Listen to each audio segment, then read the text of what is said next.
Now, from the makers of Cold Water Omo... Train. Should be on the train. Peter. Unless Peter. Oh. In a vast, desolate landscape, torn by wind, part night, part day, a woman's bare feet stumble through the grass. The train. Couldn't stay on the train. Her robes, a nightdress, and a silken dressing gown flow out behind her in the wind. Her hair, long and blonde, is blown over her face. She doesn't notice it. She doesn't see anything. I must get away. Away from it. The dead man. How can I talk to a dead man? The figure slips, stumbles, and falls onto the grass. No. Don't let him come near. Don't let him. Please. She groans, turns on her back, and stares up at the wild sky. Her blue eyes flood with tears. All is quiet but the sound of the dying wind.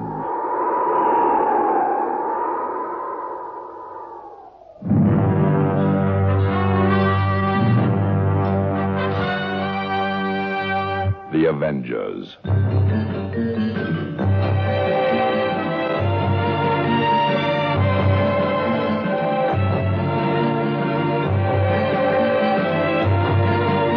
John Steed and Emma Peel, The Avengers.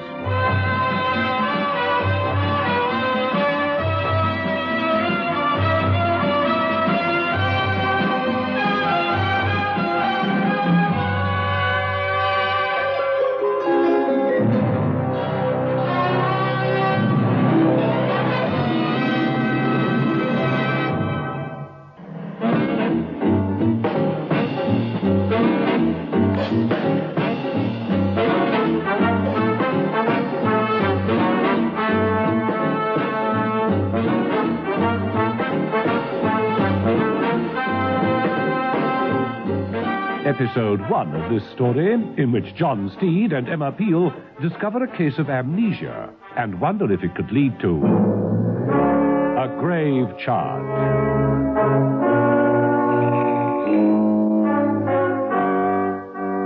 The Humpington Hospital is situated in spacious grounds near the river at Bury St. Edmunds in the county of Suffolk. It is the sort of rambling, friendly hospital to which many patients are sent when they reach the convalescent stage of recovery. In a private ward, a small single room, a young woman is lying in bed. She stirs occasionally, muttering incoherently. Sometimes her blue eyes open, but they see nothing. On a small side table near the bed is a tape recorder. It is on. The red dial shows it is recording, but there's little to record. No. It can't be. No. It's all right. There's nothing to worry about now. Mrs. Peel rose from a chair and switched the recorder off.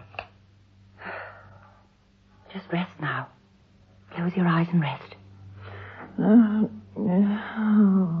Mrs. Peel walked to the window and gazed out at the grey skies.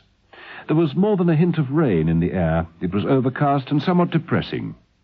She turned from the window back to the patient. As she did so, the door opened. It was Steed and Mother. Steed was pushing Mother's wheelchair. I can only hope this doesn't take too long, Steed. Well, that rather depends on many things, doesn't it, Mother? God, there are hospitals, depressing places. Spent too long in them. And when I came out of them, where do I end up? In a wheelchair. Well, at least it's mobile. Morning, Mrs. Peel. Good morning, Steve. Good morning, Mother. I fail to see anything remotely good about it, Mrs. Peel. This is the girl, is it? Yeah, well, any progress? Nothing. She hasn't said anything at all coherent. Just a lot of vague mutterings which mean nothing. Nothing means something. Yeah. The doctor says she's suffering from concussion, lacerations, abrasions, bruises, and severe shock. Nothing too serious. Yes. Oh, let's have a look at her.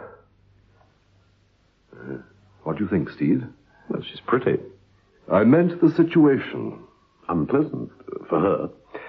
Do you know who she is yet? Helen Pritchard. The secretary works in London. Quick work. That part was easy. We traced her by the clothes she was wearing. There they are. Steed walked over and with the tip of his umbrella hooked up a soiled dressing gown and nightdress. That's all? I thought you said she was found in a field. She was. Wearing just these? Wearing just those. Intriguing, eh? Not to mention chilly. Steed, I do wish you'd take this seriously. Well, is it? Serious, I mean? You said yourself she isn't badly hurt. I mean, there's no bones broken. All right, the circumstances are bizarre, but there doesn't seem much that nursing and a careful psychological approach can't cure. I agree. Are you both trying to override my judgment? I was simply trying to understand it. I mean, why should you feel this is so important? And why should we become involved? Vanity. Huh? My vanity. It's all I have left these days. Vanity. I want to put one over on that new department. You know, the one formed to investigate strange and inexplicable happenings. Oh, I mean the one they've given to old Croker Racegoose. Yeah, that's right. Either that or pensioning him off, out to grass and all that, really presents no opposition, but it'd be nice to beat them at their own game, establish superiority at once. It would be nice, Steed. Personally, I've always thought that Racegoose was a strange and inexplicable happening in himself. All right, if you think that's sufficient reason, I've no objections to working on this young lady. Yeah, that is what I mean. I'll be around, Mother. Don't worry. Just as well. Found in the middle of nowhere, eh? A field down by the river. Wearing a nightdress, eh? Right. Well, then. Yes, Steed. Steed. Doesn't make sense. I mean, where on earth did she come from? Oh, wheel me out, Mrs. Peel.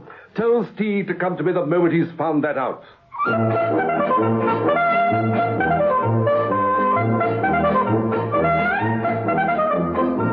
The natural place to start, even for Steed, was the place where Helen Pritchard had been found.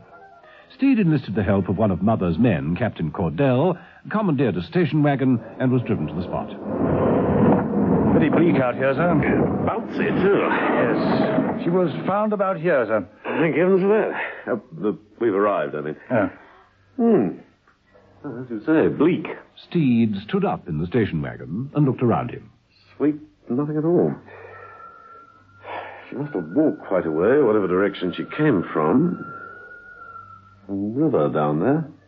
And a railway over there. No damp on the clothing, so one might rule out the riverside. And the railway... Yes, that's the next stop. The nearest railway station, Captain. Right, sir. I think we'll have a progress report to give Mother after all. And an hour or so later, Captain Cordell made his report to Mother, who'd established a headquarters in the doctor's staff room. It was near the canteen, and it had a bar.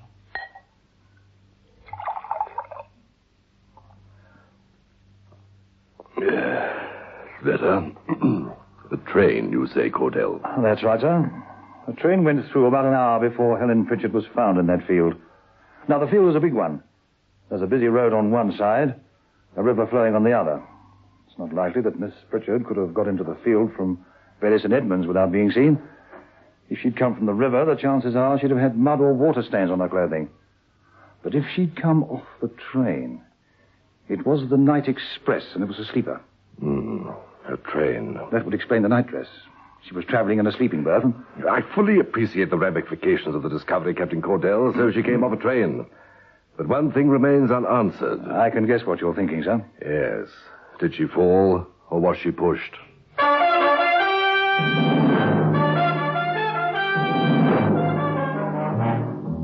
In the small private ward, Helen Pritchard seemed rather less restless.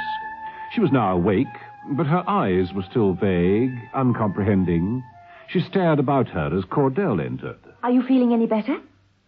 I don't know. I'm Emma Peel. This is John Steed. Oh, and, Cordell, Captain Peter Cordell. Peter. Peter. The name Peter. You can't recall your own name? No. Yes. No, I don't know. Pritchard. You are Helen Pritchard. Helen... You were traveling somewhere, Helen. You took a train. A night sleeper. You remember taking a train? Yes. You took a train. You were on it. And then? A coffin. A dead man. A dead man in his coffin. A dead man who isn't dead. Ah! I don't... Helen, please, it's all right. Easy now, easy. There. Well, whatever it was that happened, she doesn't want to remember. dead man in his coffin. A dead man who isn't dead? It's quite a coincidence. You see, there was a coffin aboard that train. I ran the checklist of passengers and freight. There was a coffin aboard. Inhabited? It had a dead man in it, all right. Where was it going? To a place called the Happy Meadows for burial.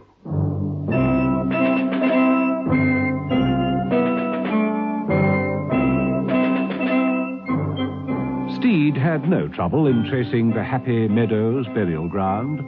It announced itself with a large sign which read, Happy Meadows, the inn place to be buried in.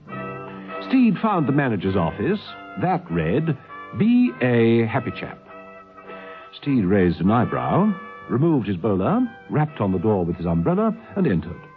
The slim young man behind the desk looked up with tremendous enthusiasm. Good morning, my dear sir. Good morning to you. Good morning. My name is Steed, John Steed. Happy chap. Moderately today. No, you don't understand. I am Happy chap. Bagpipes, Happy chap. How do you do?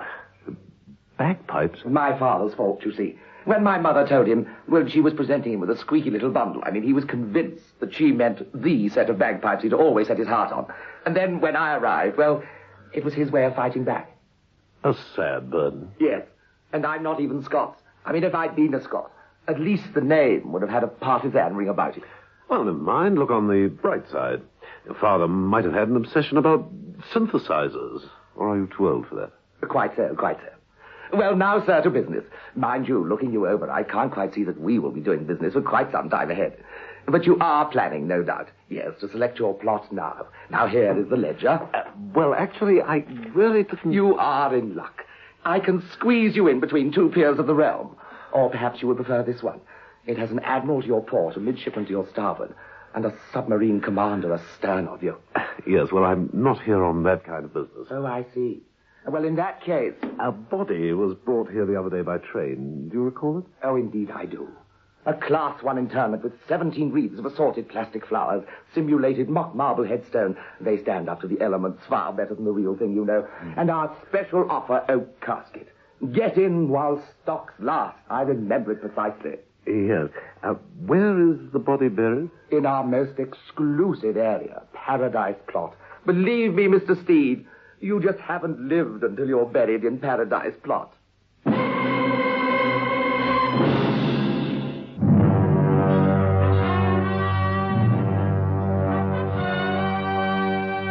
The Avengers.